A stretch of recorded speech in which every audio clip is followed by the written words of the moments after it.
اعوذ باللہ من الشیطان الرجیم بسم اللہ الرحمن الرحیم۔ عزیز طلباء، جو تصویر آپ کے سامنے موجود ہے یہ ہیں مولوی عبدالحق، جنہیں عوام کے خاص و عام نے اردو کے بابا کے نام سے یاد کیا اور انہیں بابائے اردو کہا جاتا ہے۔ یہ وہ شخص ہیں کہ جنہوں نے اپنی زندگی کے ایک ایک لمحے کو اردو زبان کی ترویج اور اشاعت کے لیے قربان کر دیا تھا، اور ان کا اوڑھنا بچھونا، ان کی خوشیاں، ان کے غم، گویا ان کی پورا خاندان جو تھا وہ اردو ہی اردو تھا، یعنی ان کی اپنی کوئی خاص زندگی نہیں تھی۔ اردو کے لیے زندہ رہے، اردو کے لیے مرے، یہاں تک کہ جب یہ بستر مرگ پر موجود تھے اور ہاسپٹل میں تھے تو تب بھی اردو کی ایک کتاب کو لکھتے رہے اور اس پر کام کرتے رہے۔ مولوی عبدالحق جو ہیں انہوں نے اردو کی ترویج اور اشاعت کے لیے انتھک محنت کی۔ انہوں نے اس کے بارے میں سوچا، اس کے لیے کام کیا، دن رات اس پر کام کرتے رہے، اور دیکھنے والے، سننے والے اور ان کو جاننے والوں نے دیکھا کہ ان کے گھر میں آگے پیچھے ہر طرف کتابوں کا ایک انبار لگا ہوا کرتا تھا اور وہ اس میں منہمک اور مگن رہا کرتے تھے۔ مولوی عبدالحق نے اردو کے لیے کام کیا اور اس کے لیے بڑی بڑی شخصیات سے فنڈز لیے، جن میں نظام دکن یعنی ہندوستان کی جو ایک ریاست ہے اس زمانے کے جو والی تھے عثمان علی خان صاحب، ان سے انہوں نے پیسہ لیا اور اردو کی ترویج اور اشاعت کے لیے اس پر کام کیا۔ مولوی عبدالحق کی زندگی کا مطالعہ کریں تو پتہ چلتا ہے کہ انہوں نے بے شمار کاموں میں اپنا وقت اور پیسہ لگایا۔ انہوں نے اپنی تمنائیں اردو فروغ کے عزائم کے لیے مخصوص کر رکھی تھیں، اور وہ چاہتے تھے کہ ہندوستان جو اردو زبان کے لیے مسلمانوں کی مخالفت کے لیے اٹھ کھڑے ہوئے ہیں، ایک زبان ہی ہے جس کی بنیاد پر وہ مسلمانوں کی ثقافت کو بچا سکتے ہیں۔ مولوی عبدالحق ابتدا ہی سے یہ سمجھتے تھے کہ اردو زبان مسلمانوں اور ہندوؤں کی زبان ہے اور یہ ہماری تہذیب و ثقافت کا عکس ہے، اور اسی کی وجہ سے انہوں نے یہ دیکھا کہ گاندھی نے ایک دفعہ یہ الفاظ کہے تھے کہ اردو مسلمانوں کی زبان ہے، یہ قرآن کی حروف میں لکھی جاتی ہے، اسے مسلمان بادشاہوں نے پھیلایا ہے اور مسلمان چاہیں تو اسے زندہ رکھیں، یعنی ہندوستان کے رہنے والے ہندو ہندوستانی زبان ہی کو پروموٹ کرنا چاہتے تھے، اسی کی اشاعت چاہتے تھے۔ چنانچہ مولوی عبدالحق نے اس سوچ کو مد نظر رکھتے ہوئے اردو کو بنانے اور سنوارنے میں بر صغیر کے تمام مسلمانوں کو، تمام افراد کو اپنے ساتھ شامل کر لیا، اور اورنگ آباد میں انہوں نے اپنا ایک دفتر قائم کیا۔ وہاں پر وہ بیٹھ کر کام کیا کرتے تھے، اور جو سبق آج آپ پڑھیں گے وہ بھی اسی دور کی ایک کہانی ہے۔ وہاں پر ایک موجود مالی تھا جس کو دیکھتے ہوئے انہوں نے اس سبق کو لکھا، اور اس کے بارے میں اس کے کردار کو موضوع بناتے ہوئے ہم جیسے لوگوں کو کردار کی عظمت کے بارے میں، کام کی عظمت کے بارے میں ایک خوبصورت مضمون ہمارے سامنے انہوں نے پیش کیا ہے۔ مولوی عبدالحق ایک محقق، ایک نقاد اور ایک بہترین ماہر لغت نگار اور انشا پرداز یعنی کہ نثر لکھنے والے ہیں۔ ان کی انتھک محنت کی وجہ سے کراچی میں اردو کالج قائم ہو گیا، مگر افسوس وہ اس وقت تک زندہ نہیں تھے، وفات پا چکے تھے، اور در حقیقت وہ اردو کے بہت بڑے محسن ہیں، اور اسی لیے تو انہیں بابائے اردو کا خطاب دیا جاتا ہے۔ انہوں نے پاکستان کی سرکاری زبان اردو کو قرار دیا اور دفتری اور ذریعہ تعلیم کو بھی اسی زبان میں رائج کرنے کے لیے انہوں نے انتھک محنتیں کی، مگر افسوس کہ ہمارے حکمرانوں کی پسند کی وجہ سے اور انگلش کو، انگریزی کو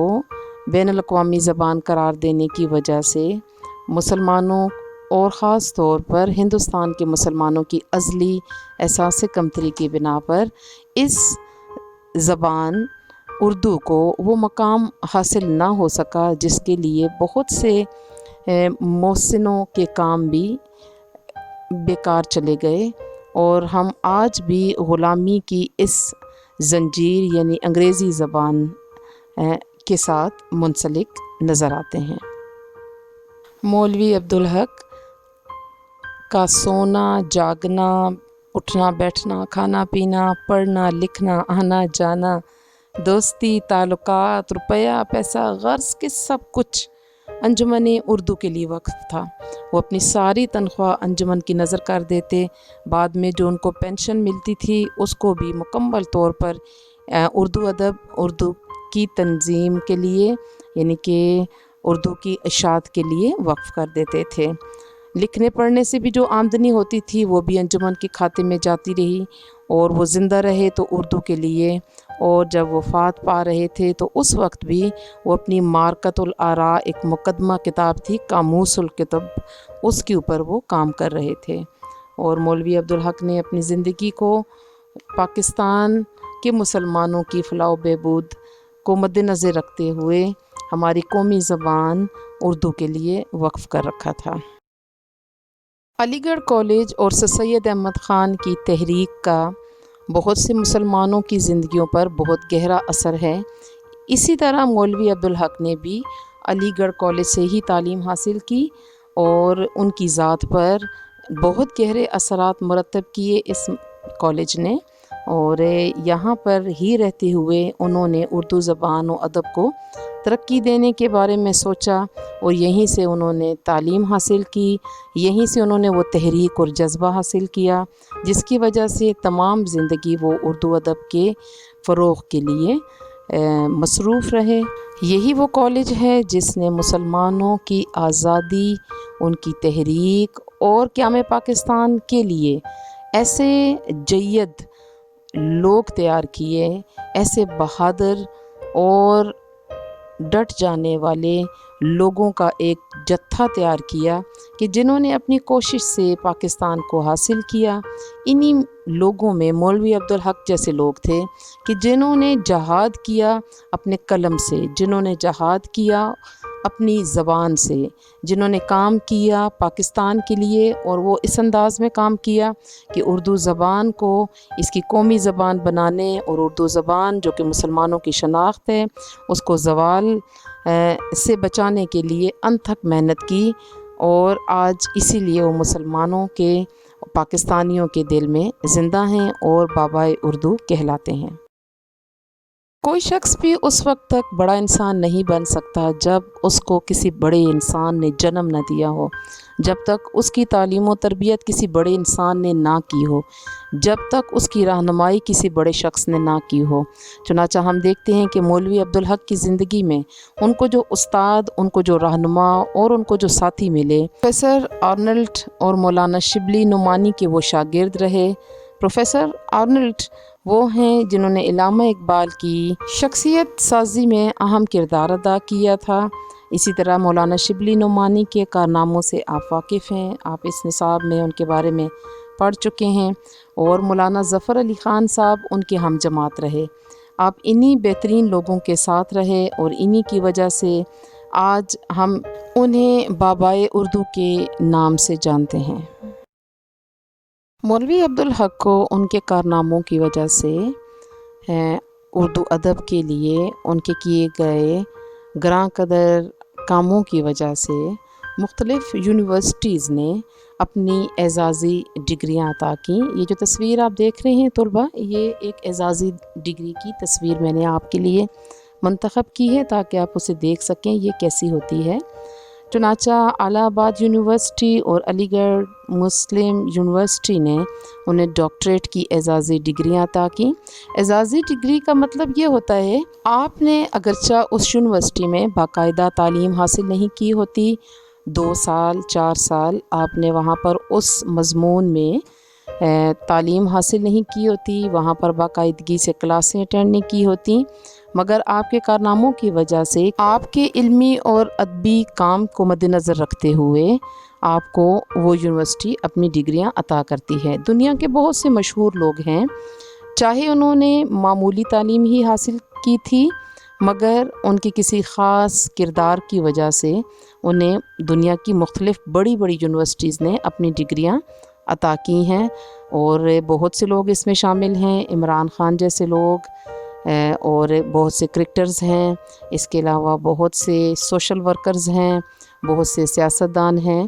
جنہیں مختلف یونیورسٹیز نے اپنی اعزازی ڈگریاں عطا کی ہیں۔ آپ کے پاس باقاعدہ اس کا علم بے شک نہ ہو، مگر آپ کے کسی اور فیلڈ میں کام کی وجہ سے کبھی کبھی اس فیلڈ سے ریلیٹڈ کوئی ڈگری، کوئی سند آپ کو دی جاتی ہے۔ مولوی عبدالحق کا اسلوب بیاں صاف، سادہ اور دلکش ہے، کیونکہ ان کا مقصد اردو کی تعلیم و تربیت کے ساتھ ساتھ اشاعت بھی تھا۔ چنانچہ وہ چاہتے تھے کہ ایسی تصانیف مرتب کی جائیں جن کا بنیادی مقصد اردو کو فروغ دینا ہو۔ چنانچہ انہوں نے اردو کو عام انسانوں تک پہنچانے کے لیے اپنا انداز بیاں صاف سادہ رکھا تاکہ ہر کوئی اس سے مستفید ہو سکے۔ اس کے علاوہ ان کو کیونکہ ہندی، اردو، فارسی، انگریزی زبانوں پر عبور اور دسترس حاصل تھی، چنانچہ انہوں نے لغت تیار کی۔ اس کے علاوہ ان کی تحریروں میں، ان کی انشا پردازی میں، ان کی نثری تصانیف میں ہمیں مختلف لوگوں کے خاکے نظر آتے ہیں۔ خاکے سے مراد کسی شخصیت کی کارنامے، اس کی شکل و صورت، اس کی عادات و خصائل کو خوبصورت انداز میں تحریر کرنا ہوتا ہے، اور یہ جو سبق آج ہم پڑھ رہے ہیں اس میں بھی ایک مالک کا خاکہ پیش کیا ہے، اور ایسی خوبیاں وہ اپنی تحریر میں لکھتے تھے کہ جن کو پڑھنے سے نہ صرف انسان کا اخلاق بہترین ہو جاتا ہے، بلکہ اردو کی تعلیم دینے کے سلسلے میں، اردو کو پھیلانے، اس کے فروغ کے سلسلے میں بھی مدد ملتی ہے۔ مولوی عبدالحق کے اس خاکے میں طلباء پر یہ بات واضح کرنی مقصود ہے کہ محنت میں عظمت ہوتی ہے اور انسان کی عزت بھی اسی میں پوشیدہ ہوتی ہے، اور یہ انسان کو سمجھانا ان کا مقصد تھا کہ اگر آپ کو کوئی کام دیا جائے تو اس کو خوب دل جمی سے کیا جائے، اور کسی اور مشغلے کو اس میں حائل نہ ہونے دیا جائے، اور یہ کہ جب آپ کوئی کام کر رہے ہوتے ہیں تو آپ کی شخصیت اس میں سے جھلکتی ہے۔ اگر آپ ایک اچھے انسان ہیں، اعلیٰ کردار کے مالک ہیں، آپ کا اخلاق بہترین ہے اور آپ کی زندگی کا کوئی خاص مقصد ہے، تو آپ کے ہر ایک کام میں اس کی جھلک نمایاں ہوتی ہے۔ نیز یہ آپ کو بتانا کہ انسان کی عظمت اس کی ذات پات اور اس کے خاندان اور اس کی امارت کے ساتھ منسلک نہیں ہوتی ہے، بلکہ انسان کی عظمت اس کے کام میں پوشیدہ ہوتی ہے، اور انسان جس کسی مذہب، جس علاقے اور جس طبقے سے تعلق رکھتا ہو، اگر وہ انسان محنت کرتا ہے تو معاشرے میں اس کا اونچا مقام وہ حاصل کر سکتا ہے۔ سبق کے ایک ابتدائی پیرائے میں مولوی عبدالحق نے ایک خوبصورت شعر حالی کا لکھا ہے، جو کہ اس بات کی طرف اشارہ کر رہا ہے کہ انسان کی ذات اور کردار اس کی محنت کے بل بوتے پر اہمیت رکھتا ہے۔ کہتے ہیں کہ کیس ہو، کوہکن ہو یا حالی، عاشقی کچھ کسی کی ذات نہیں، یعنی فرہاد ہو، مجنوں ہو یا مولانا حالی جو کہ شاعر ہیں، جب انسان عاشقی کرتا ہے، یعنی کسی چیز کو حاصل کرنے کی کوشش کرتا ہے، محنت کرتا ہے، اپنی ذات کو بھلا کر اس کے مقاصد کو حاصل کرنے کی لگن اس کے دل میں پیدا ہو جاتی ہے، تو پھر دنیا کا کوئی مذہب، کوئی چیز اس کو حاصل کرنے سے نہیں روک سکتی۔ یعنی عاشق جو گزرے ہیں پہلے زمانے میں، لیلا مجنوں، شیریں فرہاد، آپ نے بہت سے لوگوں کے نام بھی سنے ہیں، ان میں سے دو کا ذکر کیا ہے حالی نے، اور اپنے آپ کو بھی ان کے ساتھ شامل کر دیا ہے، اور یہ کہتے ہیں کہ جو حاصل کرنا چاہتا ہے اس کو مل جاتا ہے، اور عاشقی یعنی لگن اور سچائی کسی ذات پات کی، امارت اور غربت کی محتاج نہیں ہوا کرتی۔ عزیز طلباء، مولوی عبدالحق نے اس سبق نام دیو مالی، ایک ایسے مالی کا خاکہ پیش کیا ہے جس کی شخصی خوبیاں ان کو متاثر کرتی ہیں۔ نامدیو ایک ہندو ذات کا غریب مالی تھا جو اس مقبرے کے باغ میں کام کرتا تھا۔ ذات کا ڈھیر تھا، ڈھیر عموماً چمار لوگوں کو کہتے ہیں۔ نامدیو مالی کو اپنے کام سے لگن اور عشق تھا اور وہ تمام وقت اپنے باغ میں اپنے پودوں کے ساتھ گزارتا تھا، ان کی نگہداشت کرتا تھا، اور مولوی عبدالحق جن کا دفتر یہاں پر اس مقبرے کے ایک حصے میں تھا، تو وہ اس دفتر کی کھڑکی سے اس کو کام کرتا ہوا دیکھتے رہتے تھے۔ چنانچہ انہوں نے محسوس کیا کہ وہ بہت ہی لگن سے کام کرتا ہے اور لذت آتی ہے اس کو کام کرنے میں۔ چنانچہ مولوی عبدالحق لکھتے ہیں کہ بے مزہ کام جو ہے وہ بیگار کی طرح ہوتا ہے۔ بیگار ایسے کام کو کہتے ہیں جس میں آپ کو اس چیز کے کام کی اجرت یا تنخواہ نہ ملے۔ چنانچہ وہ مالی انتہائی محبت کے ساتھ پودوں کی نگہداشت کرتا تھا، جیسے کہ کوئی باپ اپنی اولاد کی کرتا ہے۔ ان کو جھک جھک کر دیکھتا، انہیں پیار کرتا، ان کا تھانولا ٹھیک کرتا، ان کو پانی دیتا۔ اور اس کی ایک اور خوبی انہوں نے یہ بتائی ہے کہ اگر کوئی پودا بیمار ہو جاتا تو اس کی ایسے سیوا کرتا تھا جیسے کوئی ڈاکٹر اپنے مریض کی کرتا ہے، اور جب تک پودا ٹھیک نہیں ہو جاتا تھا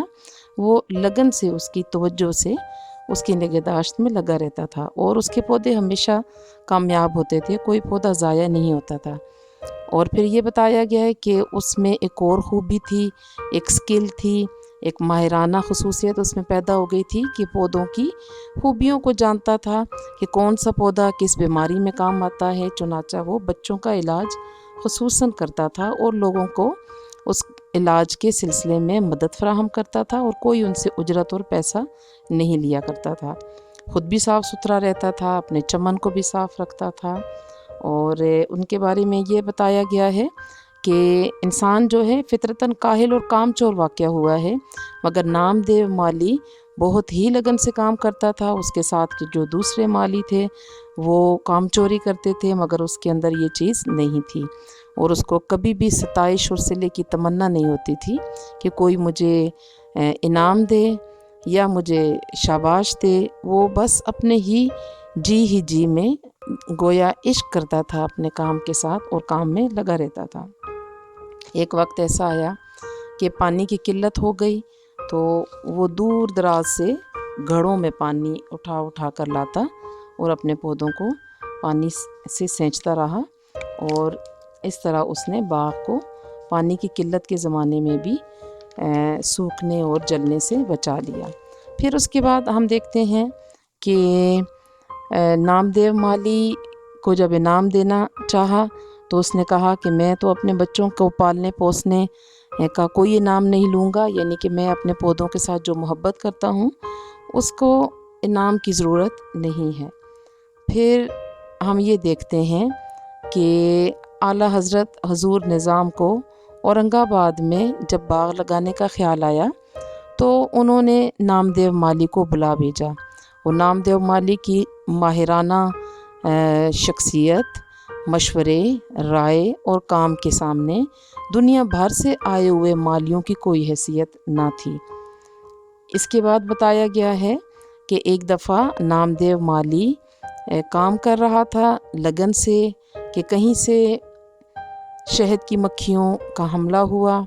باقی لوگ تو بھاگ گئے کیونکہ وہ متوجہ تھا اپنے کام کی طرف، اس کو خبر نہ ہوئی، اور شہد کی مکھیوں نے اس کو کاٹا، اور اسی تکلیف میں بیچارہ دنیا سے رخصت ہو گیا۔ نامدیو مالی اپنے کام کے ساتھ عشق کرتا تھا، دن رات گرمی سردی کبھی کسی چیز کی اس نے پرواہ نہیں کی اور اپنے کام میں لگا رہا۔ نامدیو مالی میں بہت سی شخصی خوبیاں تھیں۔ وہ کبھی فخر اور غرور نہیں کرتا تھا، کسی سے حسد محسوس نہیں کرتا تھا، سب کو اچھا سمجھتا اور سب کے ساتھ محبت کرتا تھا، غریبوں کی مدد کرتا تھا، اپنا کام وقت پر کرتا، جانور، آدمی، پودے، ہر کسی سے محبت کیا کرتا تھا، اور وہ ایک نیکی کا احساس اس کے اندر موجود تھا۔ اور نامدیو مالی کے شخصیت کو دیکھتے ہوئے مولوی عبدالحق کہتے ہیں کہ نیکی کیا ہوتی ہے اور بڑا آدمی کسے کہتے ہیں، تو نامدیو مالی کو دیکھ کر اس بات پر یقین آ جاتا ہے کہ اللہ تعالیٰ نے جو انسان کو صلاحیتیں بخشی ہیں ان کو درجہ کمال یعنی اونچا مقام تبھی ملتا ہے کہ جب انسان ان صلاحیتوں کو اپنی محنت کے ساتھ اونچے مقام تک پہنچائے، ورنہ انسان نہیں ہوتا۔ اور انسان کو کندن کیسے بنایا جاتا ہے؟ کندن کا مطلب ہوتا ہے خالص سونا۔ تو انسان کندن کیسے بنتا ہے؟ جب اللہ تعالیٰ کی ودیت کی گئی۔ ودیت کا مطلب ہے بخشی ہوئی۔ بخشنے کا مطلب بھی ایسا ہے کہ جب کوئی آپ کو کوئی چیز دیتا ہے بادشاہ، تو آپ کو بطور بخشش کے دیتا ہے، اور جب اس کا دل چاہتا ہے تو وہ واپس لے لیتا ہے۔ چنانچہ انسان کی جو خوبیاں ہیں، اس کی جو اچھائیاں ہیں، اس کی صلاحیت جو ہے یا اس کی شخصیت میں اللہ تعالیٰ نے جو کچھ رکھا ہے، جو کچھ اس کے جسم میں اللہ تعالیٰ نے کام کرنے کی صلاحیتیں رکھی ہیں، سننے، دیکھنے، چلنے، بولنے، پھرنے، لکھنے، سمجھنے کی، عقل کی، وہ تمام کی تمام اللہ تعالیٰ کی طرف سے ودیت کردہ چیزیں ہیں۔ چنانچہ جو چیز کسی نے دی ہوتی ہے وہ واپس بھی لے سکتا ہے۔ چنانچہ اللہ تعالیٰ نے جو کچھ بھی ہمیں دیا ہے وہ کسی وقت بھی ہم سے لے سکتا ہے۔ تو ودیت کا اصل میں یہ مفہوم ہوتا ہے۔ چنانچہ نامدیو مالی کہتے ہیں کہ اللہ تعالیٰ نے جو کچھ انسان کو عطا کیا ہے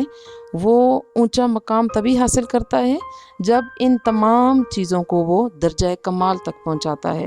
اور نیکی اور اچھائی انسان کے اندر موجود ہوتی ہیں، چاہے وہ ہندو ہے، مسلمان ہے، یا کسی بھی قوم، نسل، خاندان اور ذات پات سے کیوں نہیں تعلق رکھتا۔ اگر نامدیو مالی جو اپنی ذات میں ایک نیچ اور کمتر ذات کا ڈھیر تھا، اگر اس کی خوبیوں کو دیکھا جائے تو یقین آ جاتا ہے کہ انسان کی اچھائی اور نیکی اور فطرتی حسن جو ہے وہ ان تمام چیزوں سے ایک بالاتر چیز ہوا کرتی ہے۔ عزیز طلبہ، مشقی سوالات تقریباً آسان، عام فہم انداز میں پوچھے گئے ہیں اور آپ انشاءاللہ اس کو بہتر طریقے سے حل کر سکیں گے۔ یہاں پر آخری 2 سوال جو ہیں وہ میں آپ کو وضاحت کر دیتی ہوں۔ مصنف کے خیال میں اچھا انسان کیسے بنا جا سکتا ہے؟ یہ سوال اکثر پیپرز میں بھی آتا ہے، تو اس کا جواب تقریباً آپ کو 83 پیج کے آخری پیراگراف میں ملے گا، جس میں مصنف کہتے ہیں کہ اچھا انسان اور نیک انسان کیسے بنا جا سکتا ہے، کہ جو صلاحیت اللہ تعالیٰ نے اور قدرت نے انسان کی فطرت میں رکھی ہے، اس کو جب ہم درجہ کمال تک پہنچاتے ہیں تو یہ ساری نیکی اور بڑائی ہوتی ہے۔ اور اگر انسان اس اونچے مقام تک پہنچنے کی کوشش کرتا ہے تو پھر وہ ایک اچھا انسان بن جاتا ہے۔ یہ صفحہ نمبر 83 ہے، اس سبق کا آخری پیراگراف ہے، یہاں پر اس کا جواب آپ کو ملے گا۔ اور آخری کوسچن ہے کہ نامدیو مالی کے اوصاف میں سب سے نمایاں وصف کیا ہے؟ اس کا جواب یہ ہے کہ نامدیو کے اوصاف میں سے نمایاں وصف اس کا اپنے کام کے ساتھ عشق اور اپنے کام کے ساتھ اس کی لگن ہے۔ اسی طرح آگے مشقی سوالات میں سوال نمبر 5 ہے، نامدیو مالی کی زندگی سے ہمیں کیا سبق ملتا ہے؟ اور یہ انہوں نے کہا ہے کہ آپ مفصل لکھیں۔ مفصل لکھنے کا مطلب ہوگا کہ آپ کا جو پیپر ہے اس کی تقریباً 4 سے 5 لائنیں آپ لوگ لکھیں گے، اور اس کا جواب یہ ہے کہ نامدیو مالی کی زندگی سے ہمیں محنت، لگن اور کام کے ساتھ عشق کا درس ملتا ہے، کیونکہ ہم نے دیکھا کہ وہ تمام دوسرے لوگوں سے ایک مختلف شخصیت رکھتا تھا، معمولی انسان تھا، مگر اس کو خاص کیسے سمجھا گیا، اور مولوی عبدالحق نے اس کو خاکے میں اس لیے تحریر کیا کہ اس کو دیکھ کر انہوں نے محسوس کیا کہ یہ شخص اپنے کام کے ساتھ عشق کرتا ہے، اپنے کام کو لگن اور توجہ سے کرتا ہے، اور یہی اس کی سب سے بڑی خوبی ہے۔ اس کے علاوہ یہ دیکھا گیا کہ نامدیو مالی کے اندر نیکی اور انسانوں، جانوروں اور پودوں کے ساتھ جو محبت کا جذبہ ہے وہ بھی اس کو دوسرے انسانوں سے مختلف کر رہا تھا۔ چنانچہ اپنے کام کے ساتھ عشق، اپنے کام کے ساتھ لگن اور انسانیت کے ساتھ محبت کا جو جذبہ ہے وہ اس کو دوسروں سے مختلف بناتا ہے۔ عزیز طلبہ، ایک سوال ہے نمبر 9، نامدیو مالی کے اہم اوصاف ترتیب وار لکھیں۔ یہ کافی حد تک آپ سمجھ چکے ہیں، بس آپ یہ کریں گے کہ سبق کے شروع سے آپ یہ لکھیں گے کہ ایک عام سا نیچ ذات کا ہندو مالی اپنی شخصی خوبیوں کی بنا پر اس خاکے کا ایک اہم رکن بن جاتا ہے، اور کام کی لگن کی وجہ سے نامدیو مالی کو اس سبق کا ہیرو بنا کر پیش کیا جا رہا ہے، جو کہ بڑی ہی خوبصورت شخصیت رکھتا ہے، لوگوں سے محبت کرتا ہے، بچوں سے محبت کرتا ہے، ہر کسی کے کام آتا ہے، غریب اور بے بس لوگوں کی مدد کرنے کی کوشش کرتا ہے، حالانکہ خود بھی اسی طبقے سے تعلق رکھتا ہے، بچوں کے علاج کے سلسلے میں لوگوں کی مدد کرتا ہے، اور بغیر کسی لالچ کے بچوں کے علاج کے سلسلے میں دور دراز کا سفر بھی کر لیتا ہے۔ باقی لوگ کام چور ہیں، یہ ہر وقت اپنے کام میں لگا رہتا ہے، اور اسی طرح اس کی دوسری خوبیاں جو ہیں اس کو دوسرے تمام لوگوں سے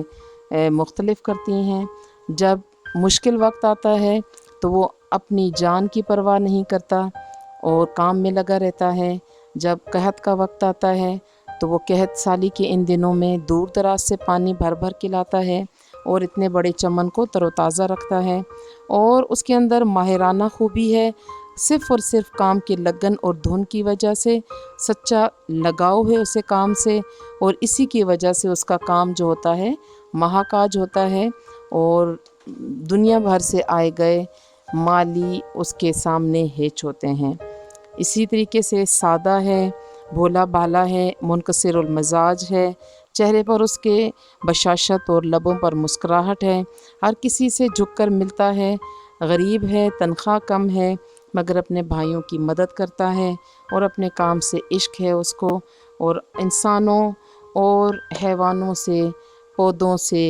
اور ہر کسی سے محبت کرنا ہی اس کا کام ہے۔ نیکی اور شخصی بڑائی اگر کہیں ڈھونڈنی ہو تو نامدیو مالی کا کردار بھی ان میں شامل ہے۔